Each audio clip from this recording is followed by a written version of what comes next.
Isang parang araw sa ating lahat. Welcome to the 365 Daily Devotion.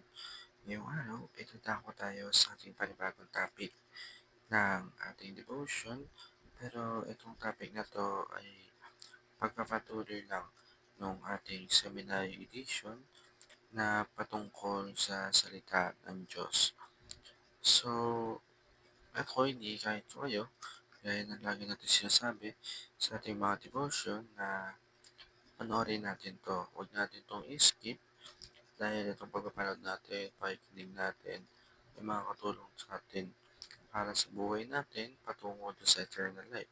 Kung bakas yung itong salita na to or yung buhay natin yun is napakikli lang.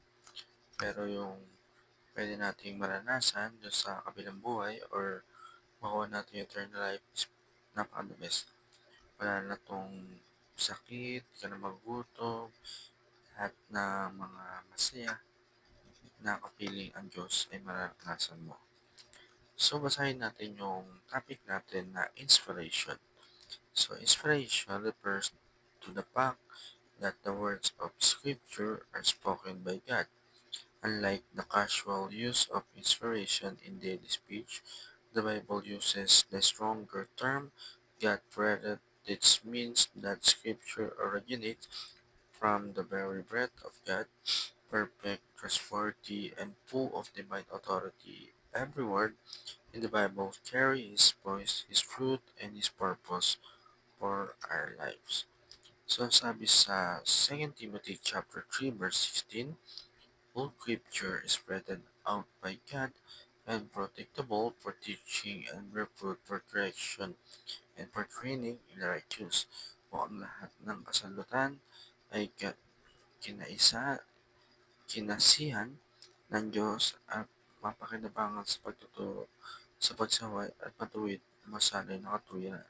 So, sa inspiration, ito yung nag-first na lahat ng salita na mabasa natin sa Bible is totoo.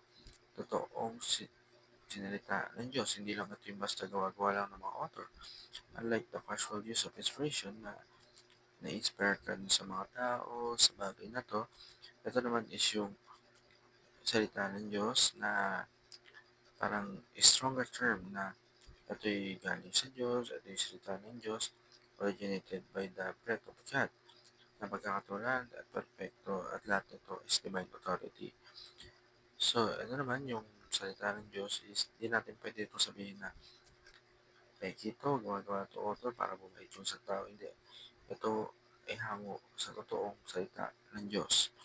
So, sabi sa unang katuruan, the Bible is faithful copy of the original. So, yung mga disciple niya is totoong nakasama ng Panginoong Kristo. Sinusulat yun habang sa salita, kahit pa sabihin mo na marami na tayong mga book na iba-iba, is lang yun. Kumakinapi lang yan. Ako, doon sa totoong or sa original na salita. The Bible is profitable for Christian life.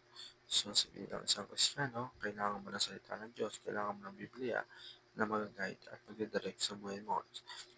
Sa mga appliances, mga gadget is meron silang manual. Manual, nakasaan doon kung paano gamitin, kung paano ito ayusin. So, sa buhay ng isang Kristiyano, sa buhay ng isang tao, ay meron din tayong manual, which is yung Bible. Doon natin malalaman kung ano yung mga dapat natin gawin. The Bible is our training at reading manual of godliness. Baka sabi ko lang, it's our manual.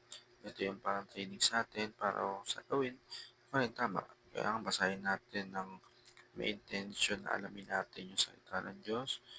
Basahin natin ito may intention tayo na sundin ng Panginoon.